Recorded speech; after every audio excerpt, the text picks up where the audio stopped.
चलो ठीक है, अभी स्टार्ट करते हैं हम लोग रैशनल नंबर। चैप्टर 3 हम लोगों का ख़त्म हो चुका है। अब स्टार्ट करते हैं क्या, रैशनल नंबर। तो रैशनल नंबर के बारे में हम लोग पढ़ते हैं। जैसे तुमको पहले ही बता चुका हूँ कि रैशनल नंबर सेम होता है उसी तरीके से जिस तरीके से फ्रैक्शन में बिहेव करता है। बस यही है कि इसको रैशनल नंबर को क्या बोलते हैं कि any number which can be written as in the form of p by Q. उसमें क्या होता था, p और q क्या होता था, नेचुरल नंबर होता था, लेकिन इसमें p और q क्या होगा, इंटीजर होगा। ठीक है, ध्यान से देखना, इसको मिटाना पड़ेगा ना, नया चैप्टर आ गया तो इसको मिटाना ही पड़ेगा। ओहो, देखो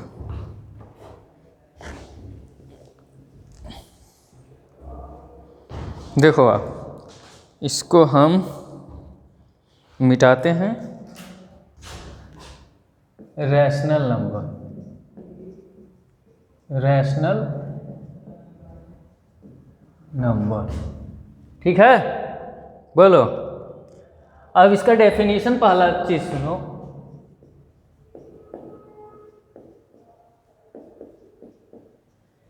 ऐसे तो सारी चीजें बुक में दी हुई हैं, बस समझना।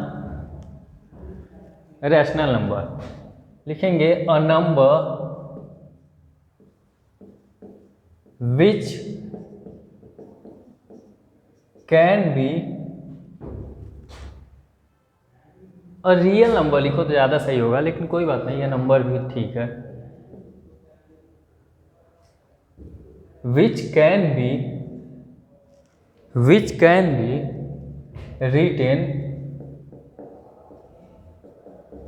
written in the form of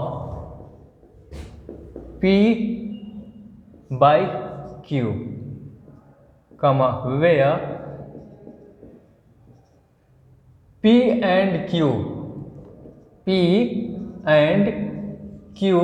are integers, p and q are integer, p और q इंटीजर होना चाहिए, p एंड q क्या होना चाहिए, इंटीजर होना चाहिए, and q not equal to 0।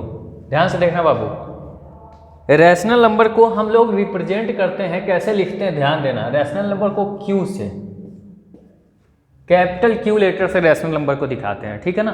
तो किसी भी रैशनल नंबर को q, जिसको p बाई q के फॉर्म में हम लिख सकते हैं, स्मॉल q, वेयर क्या बोल रहे हैं, p एंड q हमारा क्या होना चाहिए, इंटीजर होना चाहिए। इसको i लिखते हैं ना, इंटीजर को i से दिखाते से या कैपिटल Z से, एंड और क्या होना चाहिए, q should not equal to 0, q 0 नहीं होना चाहिए। q 0 क्यों नहीं होना चाहिए, तुमको ये पता है, अगर डिनोमिनेटर में 0 हो गया तो वो सब मीनिंगलेस कर देगा, जो भी नंबर है वो मीनिंगलेस हो जाएगा, तो इसलिए डिनोमिनेटर को 0 नहीं हो सकता। हाँ, न्यूमरेटर हो सकता है। तो देखो इसके एग्जाम्पल क्या क्या हो सकते हैं। एग्जाम्पल देखो क्या है, 3/8, 7/-7/26, 0/8। देखो 0/8 है तुम्हारा, ये हमारा रैशनल नंबर है, क्योंकि इसको हम 0 में डिवाइड करोगे तो इसकी वैल्यू 0 आ जाएगी। इसका मतलब क्या, 0 भी एक रैशनल नंबर है, क्योंकि 0 के अपान कोई भी रियल नंबर रखोगे तो उसकी वैल्यू क्या होती है, 0 ही आती है। समझ में आया कि नहीं आया।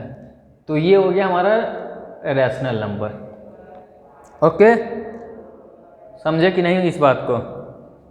तो रैशनल नंबर का डेफिनेशन समझ गए, ये समझ गए किसको बोलेंगे रैशनल नंबर, और ये समझ लो कि फ्रैक्शन और रैशनल नंबर में अंतर क्या होता है। फ्रैक्शन में क्या होता है, p और q, a बाई बी उसको जो लिख रहे थे, या p बाई क्यू जो भी लिखो, उसमें डिफरेंस केवल यही था कि उसमें हम लोग a और b को नेचुरल नंबर लेते थे, लेकिन इसमें क्या ले रहे हैं, इंटीजर ले रहे हैं। ओके, इसमें हम लोग इंटीजर्स ले रहे हैं। अब तुम लोगों को तो पहले से ही पता है, ये बताया जा चुका है पहले चैप्टर में, इंटीजर्स वाले चैप्टर में हम बता चुके हैं तुम लोगों को कि नेचुरल नंबर क्या होता है, होल नंबर क्या होता है, इंटीजर क्या होता है, फ्रैक्शंस क्या होता है, ये सब पढ़ते आए हो।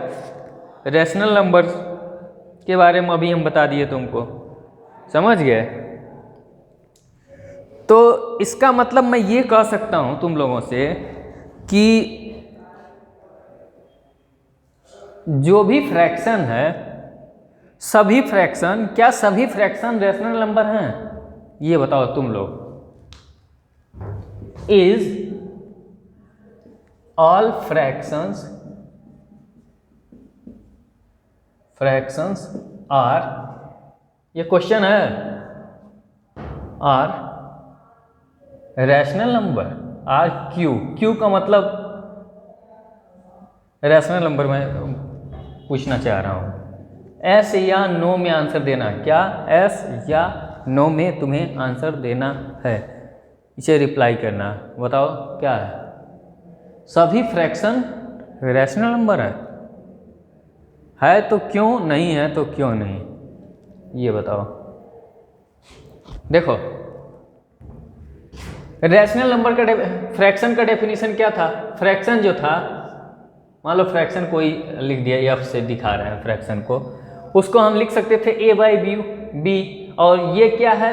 Natural number. ये भी क्या है? Natural number. दोनों नेचुरल नंबर होने चाहिए थे।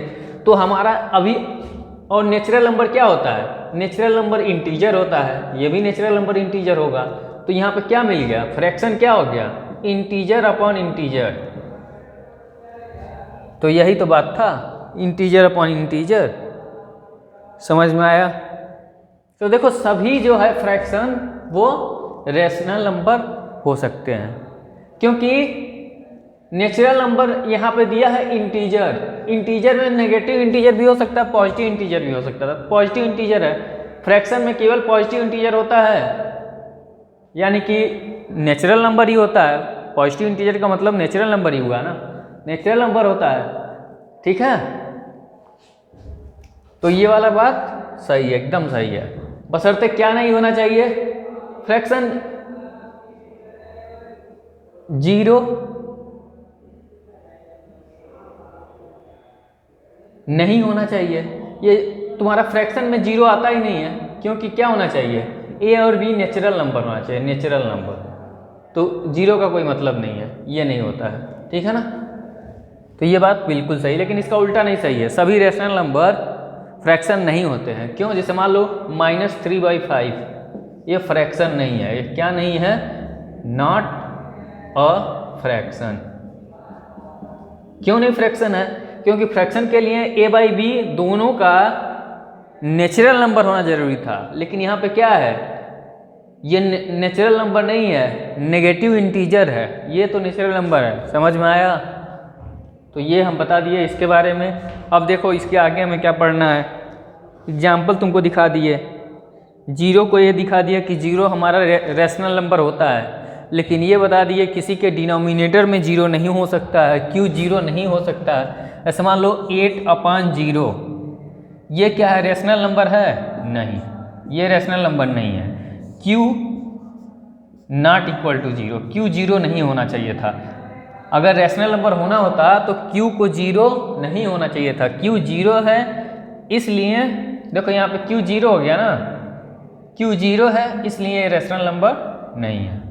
बात समझ में आई? इतनी बात। अब इसके बाद क्या बताते हैं तुमको कि every natural number is real number, every natural number is rational number. ये भी बात बिल्कुल सही है। Every integer is rational number, every fraction is rational number. ये सारी चीज़ें ठीक हैं। देखो पहला देखो पहले नेचुरल नंबर के बारे में पढ़े हैं। तो नेचुरल नंबर क्या होता है? 1 2 3 डॉट डॉट डॉट ऐसे आता है, चलता जाता है। तो ये सभी रैशनल नंबर हैं कि नहीं, इसको देख लो। तो रैशनल नंबर लिखने के लिए क्या?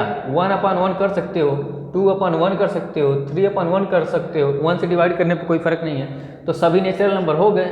दूसरा, सभी होल नंबर नेचुरल नंबर, सभी होल नंबर रैशनल नंबर हैं कि नहीं है? सभी होल नंबर क्या होता है, 0 से लेके 1 2 3 4 5 डॉट डॉट डॉट ऐसे लिखोगे। अब इसके नीचे 1 लिखो 1 लिखो 1 लिखो, तब भी कोई फ़र्क नहीं पड़ता है। और ये हमारे कंडीशन को फुलफिल भी कर रहा है। कंडीशन क्या था, रैशनल नंबर होने के लिए पी और क्यू का इंटीजर होना जरूरी था। तो देखो 0 भी इंटीजर है, 1 भी इंटीजर है, 1 इंटीजर है, ये इंटीजर, ठीक है। तीसरा देखो, सभी इंटीजर इज ऑल इंटीजर्स, सभी इंटीजर्स हमारा रैशनल नंबर है कि नहीं। देखो इधर माइनस इन्फिनिटी लिखो, इधर क्या लिखोगे, -3 -2 -1 0 1 2 3 ऐसे करके इधर इन्फिनिटी तक जा सकते हो। तो इधर देखो 3, देखो इधर क्या है, इन्फिनिटी है। अब इसके नीचे तुम 1 लिख सकते हो, इसके नीचे 1 लिख सकते हो, इसके नीचे इसके नीचे इसके नीचे इसके नीचे इसके नीचे, कोई फर्क नहीं पड़ेगा। ये भी देखो क्या पी वाई क्यू है, ये भी इंटीजर है, ये भी इंटीजर है, डिनोमिनेटर 0 भी नहीं हो रहा है, ये भी इंटीजर है, ये भी इंटीजर है। तो क्या है, सभी इंटीजर रैशनल नंबर है ना। तो इसको देख लिए। इंटीजर के बाद अब फ्रैक्शन की बारी आई, तो फ्रैक्शन को देख लो। फ्रैक्शन तुमको पहले दिखा दिए हैं तो इसको बताएंगे नहीं। सभी फ्रैक्शन क्या होते हैं, सभी फ्रैक्शन रैशनल नंबर होते हैं। पीछे देखे हो, समझ में आया, और कुछ बच रहा है बोलो। अब बाकी रैशनल नंबर का डेफिनेशन तुम देख ही चुके कैसे होता है, ठीक है ना।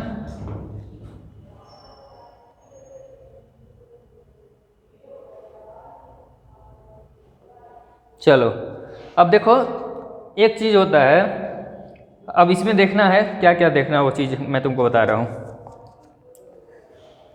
Positive rational number, negative rational number किसे बोलते हैं, क्या चीज़ मैं बताना चाह रहा हूँ तुम लोगों को। पॉजिटिव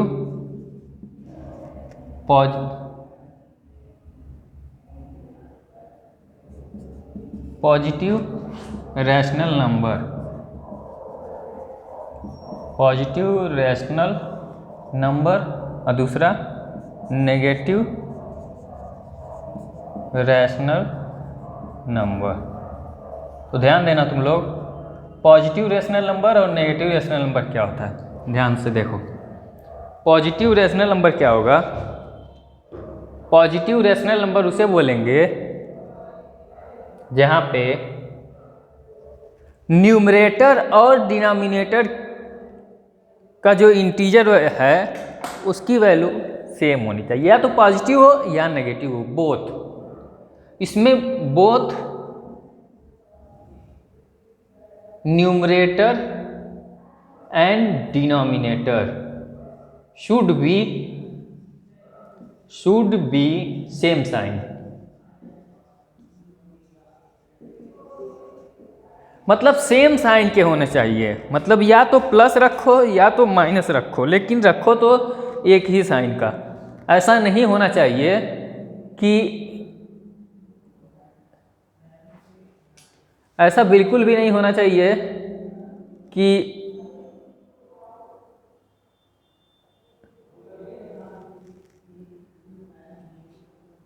एक पॉजिटिव रख दिए एक नेगेटिव रख दिए, तब तो गड़बड़ हो जाएगा। तो इसमें सिंपल लैंग्वेज में तुमको बता रहे हैं, इसको सुनो केवल, कि पॉजिटिव इंटीजर की बात किए हैं तो इसके लिए ये बताए कि सेम साइन के होने चाहिए numerator and denominator both. Okay, numerator and denominator should be same sign. ये बात क्लियर हुई। अब इसी का जस्ट उल्टा समझ लो कि तुमसे पूछे कि नेगेटिव रैशनल नंबर क्या होना चाहिए, तो इसमें भी लिख लो both numerator and denominator should be, N का कैपिटल एन का मतलब नेचुरल नंबर मत समझना। देख लो बाबू, मैं लिख दे रहा हूँ, नहीं तुम लोग गड़बड़ा जाओगे।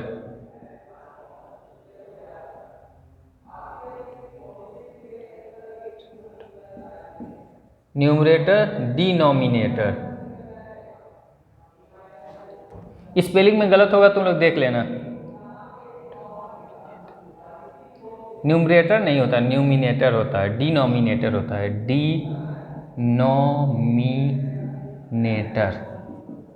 तो ये क्या होगा, न्यूमरेटर या न्यूमिनेटर। अब जो भी हो जी तुम लोग देख लेना, न्यूमरेटर डिनोमिनेटर, स्पेलिंग तुम लोग करेक्ट करना। तो ये है, यही है, शुड बी डिफरेंट साइन,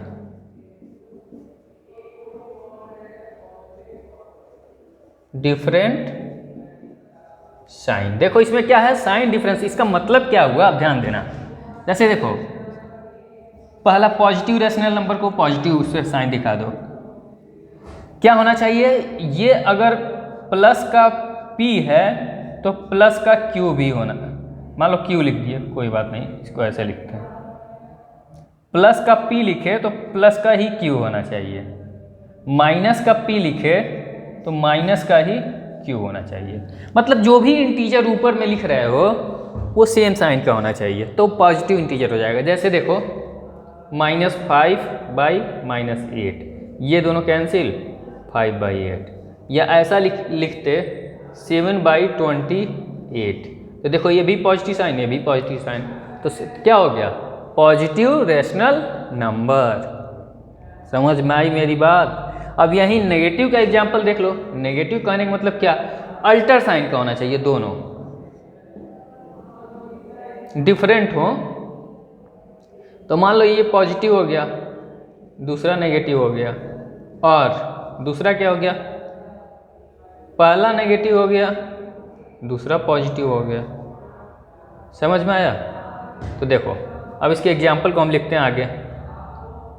5/3, यहाँ पे माइनस लगा दिया, तो ये क्या हो गया, नेगेटिव इंटीजर, या ऐसे कर दिया -7/12। तो ये देखो ये नेगेटिव इंटीजर है, पॉजिटिव इंटीजर है, तो ये दोनों अलग अलग साइन के इंटीजर हुए ना, अलग अलग साइन के इंटीजर हुए, तो क्या हो गया, ये नेगेटिव इंटीजर हो गया, ये भी नेगेटिव रेशनल नंबर हो गया, ये भी negative rational number, positive rational number, positive rational number. इतनी बात तो क्लियर हुई होगी, इतना मैं कंफर्म हूँ, ठीक है। ये सब एग्जाम्पल तुम लोग देख लिए, पॉजिटिव का, नेगेटिव का और सब। अब देखो 3 इम्पॉर्टेंट प्रॉपर्टीज़ जो होती हैं वो मैं बता रहा हूँ, तुम लोगों को पहले भी बताया हूँ लेकिन अभी भी बता रहा हूँ मैं। पहले भी इसको मैं तुमको बता चुका हूँ रैशनल नंबर, फ्रैक्शन में बता चुका हूँ। अब वही सेम प्रॉपर्टी इसमें भी फॉलो करेगा रैशनल नंबर में, ठीक है ना। चलो इसको नोट करना है, नोट करो, बाकी मैं बताता हूँ तुमको इम्पॉर्टेंट प्रॉपर्टी है क्या आखिर में।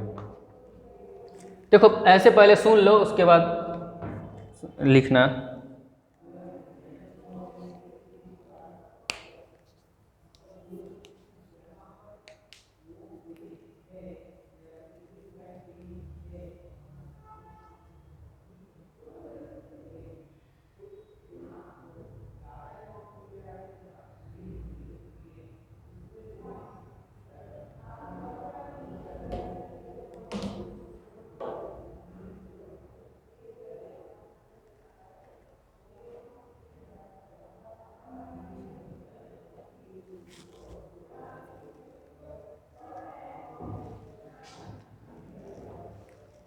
नोट कर लो जो तुम्हें समझ में आए, जिस लैंग्वेज में, सिंपल लैंग्वेज में नोट करो। बाकी तुम्हें नोट्स बनाना होगा तो जो स्कूल के टीचर जैसे कराते होंगे वैसे करना, लेकिन समझने के लिए इस बात को ऐसे लिखना, ठीक है, ताकि तुम लोग सिंपल में समझ पाओ। ओके, देखो अब तुमको बता रहे हैं इंपॉर्टेंट प्रॉपर्टी। फ्रैक्शन में क्या पढ़े थे हम लोग, याद, उसको याद दिला रहे हैं। देखो फ्रैक्शन में हम लोग ऐसा पढ़े थे कि यदि एक फ्रैक्शन है तो उसमें सेम नंबर से मल्टीप्लाई करो न्यूमरेटर एंड डिनोमिनेटर में, तो उस फ्रैक्शन की वैल्यू पे कोई इफेक्ट नहीं पड़ता। ये हम पढ़े थे। इसी को दूसरा, दोनों के एक साथ ही मैं बता दिया था। दूसरा इसी का होता है ये कि अगर कोई, बशर्ते याद रखना बाबू, जिस नंबर से मल्टीप्लाई करना है वो नॉन जीरो होना चाहिए, मतलब जीरो नहीं होना चाहिए। फ्रैक्शन एक है, उसके न्यूमरेटर एंड डिनोमिनेटर में एक नॉन जीरो नंबर से डिवाइड करें, क्या नॉन जीरो नंबर से डिवाइड करें तो भी फ्रैक्शन की वैल्यू पे कोई इफेक्ट नहीं पड़ता, कोई भी इफेक्ट नहीं पड़ता। तो इन दोनों को मैं साथ मिला के बता दिया था उस दिन, मतलब फ्रैक्शन वाले चैप्टर में, कि यदि एक फ्रैक्शन है, उस फ्रैक्शन के न्यूमरेटर एंड डिनोमिनेटर में नॉन जीरो नंबर से मल्टीप्लाई करो या डिवाइड करो तो उस फ्रैक्शन की वैल्यू चेंज नहीं होती है, ठीक है। और उसमें तुमको इक्विवेलेंट फ्रैक्शन भी बताया था, इक्विवेलेंट फ्रैक्शन बताया था, समझ गए। इक्विवेलेंट फ्रैक्शन क्या होता है कि तुमको ये भी बताया था कि अगर फ्रैक्शन है उसमें उसके न्यूमरेटर एंड डिनोमिनेटर से मल्टीप्लाई करने पे, ध्यान देना, न्यूमरेटर एंड डिनोमिनेटर, जैसे एक फ्रैक्शन दिया है उसके न्यूमरेटर इक्विवेलेंट वाला पहले समझ लो, उसके बाद तुमको और बताएंगे। इक्विवेलेंट रैशनल नंबर,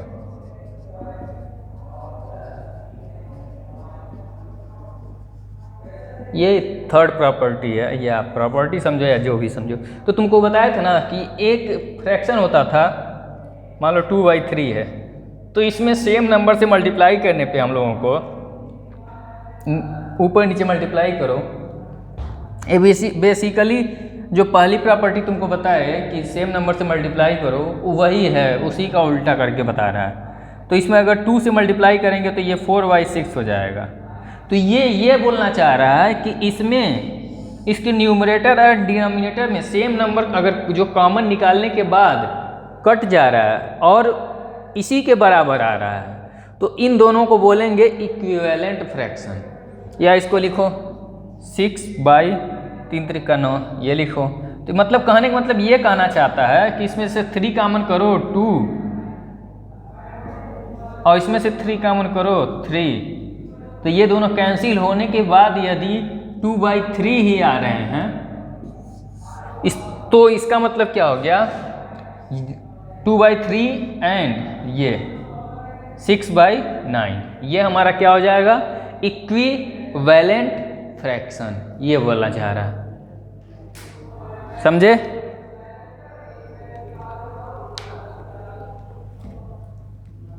तुम लोग नोट कर लिए होगे।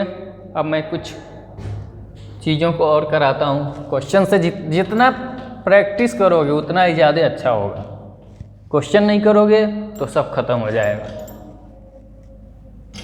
ये चैप्टर 4 है आर्यस का। उम्मीद करता हूँ सबके पास बुक तो होगा ही।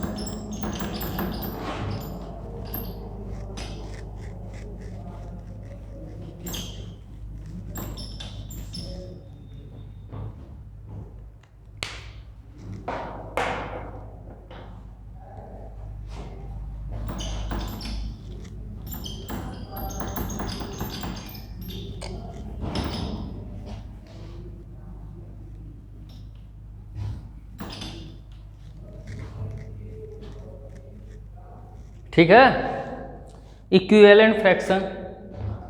अब देखो जो लिखने लायक रहेगा वो लिखेंगे। इक्विवेलेंट को समझ गए, बुक से देख लेना, उसको समझ लेना।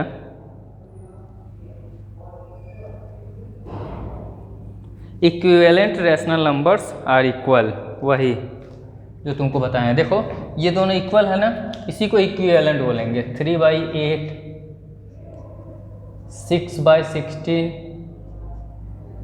9/24, ये सभी क्या है, इक्विवेलेंट रैशनल नंबर। ठीक है, ये थर्ड प्रॉपर्टी थी। पहली दूसरी प्रॉपर्टी क्या थी? दूसरी प्रॉपर्टी ये थी कि एक रैशनल नंबर दिया है p/q, तो उसमें एक नॉन जीरो, याद रखना क्या, नॉन जीरो नंबर मान लो k है, k से मल्टीप्लाई करेंगे तो इसकी वैल्यू हमेशा p/q ही रहती है, इसमें कोई चेंज नहीं होता है। या दूसरा, इसका पहला प्रॉपर्टी नहीं, ये पहली प्रॉपर्टी थी, ये पहली। मैं सिंपल लैंग्वेज में तुमको समझा रहा हूँ, बाकी बुक वाला लैंग्वेज तुम लोग लिखना जैसे टीचर बताते हैं या देख के। दूसरी प्रॉपर्टी क्या है कि एक रैशनल नंबर है, इसमें p है बाई q है, यदि हम इसमें नॉन जीरो हमेशा याद रखना, क्योंकि जीरो लिख दोगे बाबू तो मीनिंगलेस हो जाएगा, 0/0 फॉर्म हो जाएगा, तो वो हम मीनिंगलेस होता है हमारे लिए। इन्फिनिटी उसी को बोलते हैं, या नॉट डिफाइंड बोलते हैं, नॉट एग्जिस्ट बोलते हैं। ठीक है, जो समझो। देखो ये क्या हो जाएगा, मान लो यहाँ पे इसमें k से डिवाइड करें, डिवाइड के बाद यहाँ ब्रैकेट लगाने की ज़रूरत नहीं है, तो भी p/q ही होगा। समझ गए? और ये बता रहा थर्ड प्रॉपर्टी जो अभी बताए हैं, ये कहना चाहता है, ये इक्विवेलेंट वाला कहना चाह रहा है। p/q मान लो कॉमन कोई है, कोई मान लो k कॉमन में आ रहा है, न्यूमरेटर एंड डिनोमिनेटर से, k न्यूमरेटर एंड डिनोमिनेटर से कॉमन में आ रहा है,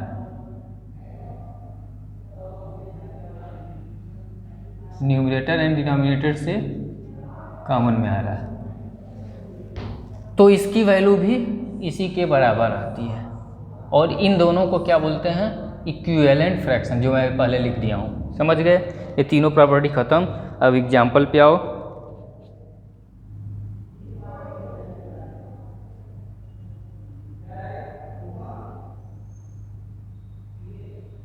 देखो स्टैंडर्ड फॉर्म में रैशनल नंबर को कैसे लिखते हैं, एक चीज़ तुमको बता देना जरूरी है, मुझे बताना।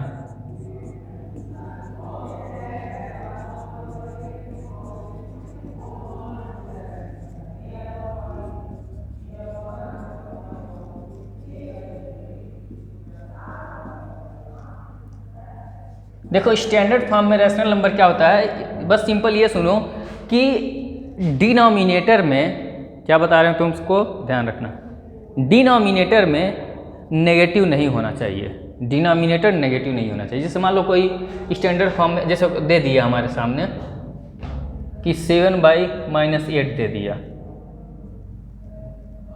20/-21 दे दिया, तो हम इस कंडीशन में इसको स्टैंडर्ड, ये स्टैंडर्ड फॉर्म में नहीं है, ये not in standard form.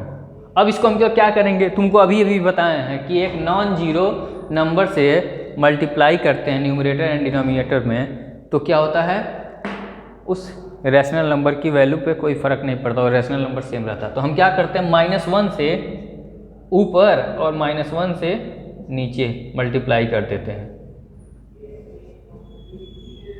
-8 into दोनों तरफ ऊपर नीचे दोनों मल्टीप्लाई किए हैं, तो 7 से इसमें करोगे तो -7/- +8, 7/8। अब ये बन गया स्टैंडर्ड फॉर्म, ये हो गया स्टैंडर्ड फॉर्म। इसमें भी देखो क्या करेंगे, माइनस से मल्टीप्लाई करेंगे तो 20/-21, इससे करो -1/-1 से करो, -1 से -1 में करोगे तो ये ख़त्म हो जाएगा, यहाँ पे आ जाएगा -20/21, ये हो जाएगा।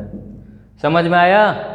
ये हो गया हमारा स्टैंडर्ड फॉर्म। कहने का मतलब स्टैंडर्ड फॉर्म का मतलब रैशनल नंबर का स्टैंडर्ड फॉर्म उसी को बोलते हैं जिसमें न्यूमरेटर में माइनस तो रहे, कोई फ़र्क नहीं है हमको, लेकिन डिनोमिनेटर नहीं चाहिए हमको। ठीक है, जैसे अब क्वेश्चन तुम्हारे सामने दिया है तुम देख लो, अब फिर बताओ समझ में आ रहा है कि नहीं समझ में आ रहा है।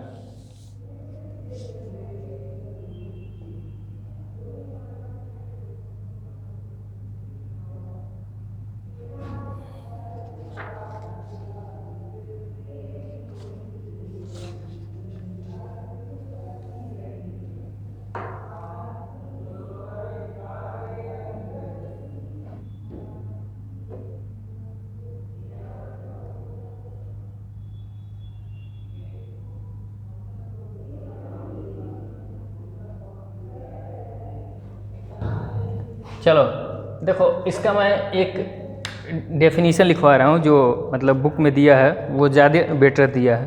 वो क्या दिया है, स्टैंडर्ड, ये समझ लिया ना कि स्टैंडर्ड फॉर्म में क्या होना चाहिए, कि एक चीज़ और इसमें ऐड करना पड़ेगा कि नो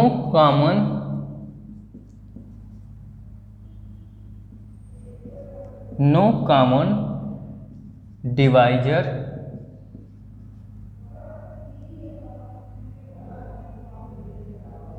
शुड बी। इसका मतलब कि न्यूमरेटर और डिनोमिनेटर में कोई कॉमन डिवाइजर नहीं है। तो देखो इसमें कोई नहीं है, इसमें भी कोई कॉमन डिवाइजर नहीं है, तो उसको स्टैंडर्ड फॉर्म में बोलेंगे। अगर इसमें लिखना है तो क्या लिखेंगे, और rational number is said to be, देखो यहाँ पे लिखना है, और rational number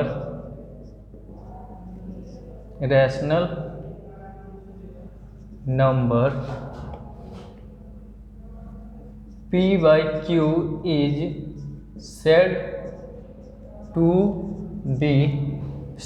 be in standard form if Q is positive। क्या बताए थे, Q क्या होना चाहिए, पॉजिटिव होना चाहिए, and P and Q have no common divisor या नो कॉमन फैक्टर कह सकते हो, no common factor are divisor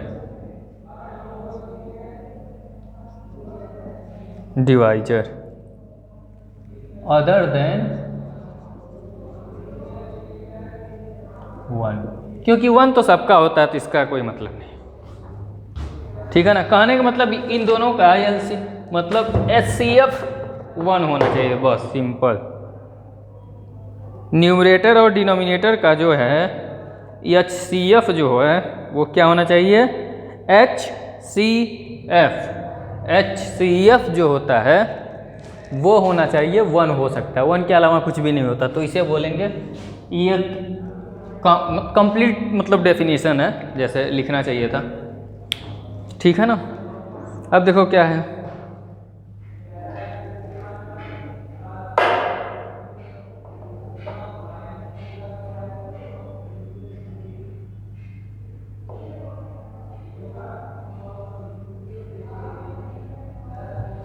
ये मेथड कुछ नहीं सीखना है, तुम लोगों को पता है, ये सब बता दिया तुमको, कुछ भी ज़रूरी नहीं है सीखने की, तो इसलिए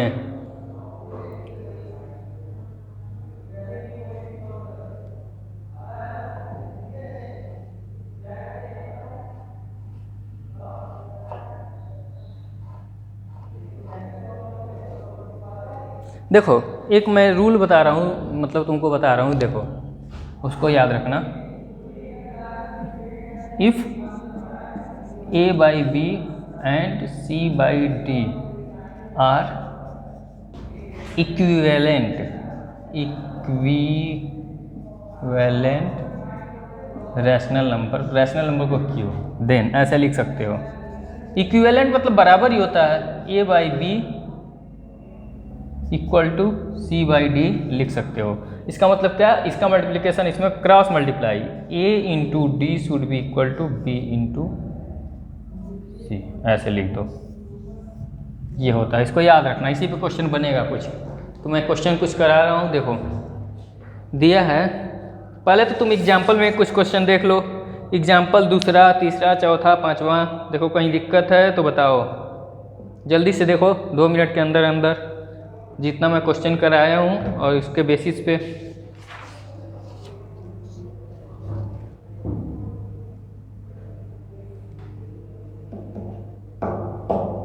इसमें एक दिया है कि स्टैंडर्ड फॉर्म में कैसे एक्सप्रेस करने को, वो तो हम लोगों को आता है। इसमें क्या है, स्टैंडर्ड फॉर्म में करने के लिए क्या करना पड़ेगा, डिनोमिनेटर में अगर नेगेटिव रहेगा तो उसमें क्या करेंगे, -1 से ऊपर नीचे मल्टीप्लाई करके पॉजिटिव बना देंगे। अगर उसमें कोई कॉमन फैक्टर है तो उससे हम लोग डिवाइड कर देंगे, फिर बन जाएगा, ख़त्म कहानी। ये तो हम लोगों को आता है, इसमें क्या टेंशन लेना।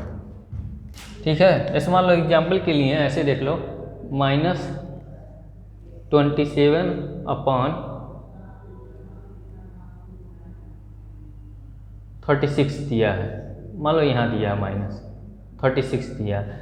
तो अब की बारी हम क्या करेंगे, पहले तो पहला काम हमारा -1 से ऊपर नीचे मल्टीप्लाई करना है, तो कर लो। तो ऊपर में क्या आ जाएगा -27 और नीचे में क्या आ जाएगा 36। तो Q तो हम पॉजिटिव बना दिए, देखो Q पॉजिटिव हो गया। अब इसमें कोई कॉमन फैक्टर नहीं होना चाहिए, तो पहले देखो ये दोनों में किससे ये डिविजिबल होगा, ये 3 से जाएगा, 3 कम 3 जाएगा, इधर करो 3 3 9 27 9 जाएगा। अब फिर देखो इसको करने के लिए 3 3 का 9, 3 4 12, तो कितना हो गया -3/4। अब जाके ये वाला जो बना ये हमारा बना स्टैंडर्ड फॉर्म में, क्योंकि इसमें कोई कॉमन डिवाइजर नहीं है। देखो इन दोनों का HCF लोगे तो केवल 1 ही हो सकता है, HCF 1 के अलावा कुछ पॉसिबल नहीं है। हो गया ना। अब बाकी सभी क्वेश्चन तुम करोगे, क्वेश्चन नहीं करोगे तो आएगा कैसे। देखो कह रहा है सो दैट, एक क्वेश्चन दिया है, इसमें शो करने के लिए बोल रहा है आपसे कि इक्विवेलेंट रेशनल नंबर्स हैं। किसको किसको बोल रहा है, इसको मैं मिटा रहा हूँ। अब देखो बहुत हो गया, अब इसको मिटाना जरूरी है।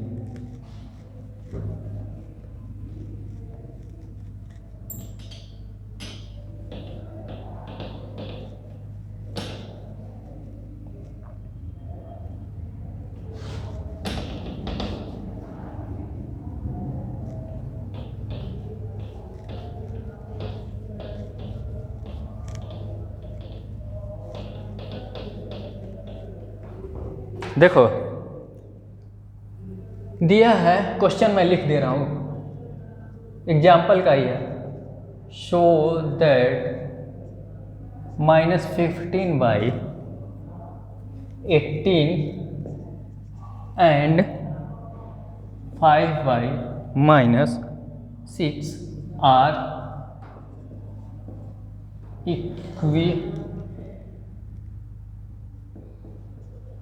इक्विवेलेंट, क्या है, equivalent rational number Q, equivalent rational number. तो इसको शो करने के लिए क्या करना पड़ेगा, देखो तुम लोगों को बताए थे ना, अगर इक्विवेलेंट होता है A/B, क्या बताए थे, A/B और C/D, तो हम क्या करते थे A/D और B/C करते थे। अगर ये दोनों बराबर आ गया, इस कंडीशन को अगर ये फुलफिल किया तब तो है, नहीं किया तो नहीं है, BC। इसका मतलब क्या, यहाँ से ध्यान दो, क्या है -15/18 है, और इधर देखो क्या है 5/-6 है। तब क्रॉस मल्टीप्लाई करो इधर यहाँ पे क्या हो जाएगा -15 × -6, इधर इसके इक्वल, अगर इक्वल आएगा तब है, नहीं है आया तो नहीं। 18 × 5, अब देखो माइनस माइनस प्लस हो गया, 15 छक्का 90 और इधर 18 पचे 90, तो देखो बराबर आ गया ना, दोनों बराबर आ गया। इसका मतलब क्या है कि ये जो दोनों गिवन रैशनल नंबर थे वो हमारे क्या थे, इक्विवेलेंट रैशनल नंबर थे। तो लिखेंगे hence given rational numbers are equivalent. तुम लोग पूरा लिखना, समझ गए। इसी पे कोई क्वेश्चन भी पूछ सकता है कि मान लो एक कंडीशन दे दिया -3/8 एंड m/6 मान लो 12 लिख रहे हैं, m/12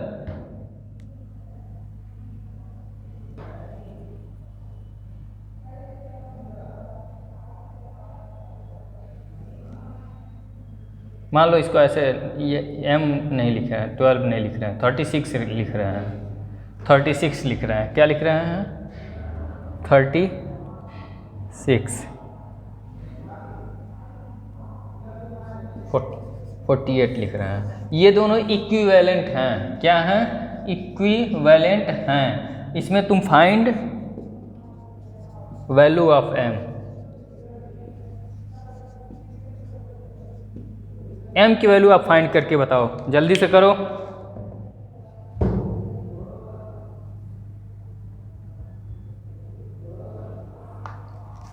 जल्दी से करो आप m की वैल्यू।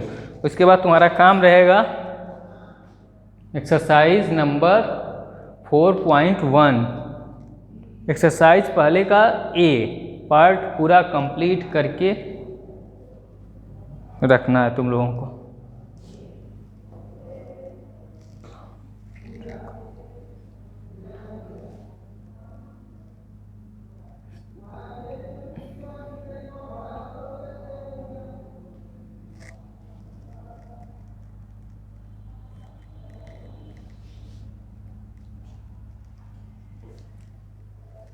ठीक है ना, बाकी नेक्स्ट क्लास में हम लोग पढ़ लेंगे, क्वेश्चन पूरा करना है। नेक्स्ट क्लास में हम लोग पढ़ेंगे representation of rational number on real line, ठीक है, ये हम पढ़ लेंगे। कंपैरिजन ऑफ रैशनल नंबर्स, ये भी पढ़ लेंगे। इंक्रीजिंग ऑर्डर डिक्रीजिंग ऑर्डर में ये लिखना पड़ेगा, इसको सीखना है। फिर एडिशन पढ़ना पड़ेगा, सब्ट्रैक्शन पढ़ना पड़ेगा, मल्टीप्लिकेशन, डिवीजन, काम ख़त्म। इतना ही सब कुछ में करना है। इसके बाद हम लोगों का आ जाएगा एक्सपोनेंट एंड पावर। तुम क्लास 6 में भी पढ़े होगे exponent and power, rational number. चलो कोई बात नहीं, हो जाएंगे ख़त्म।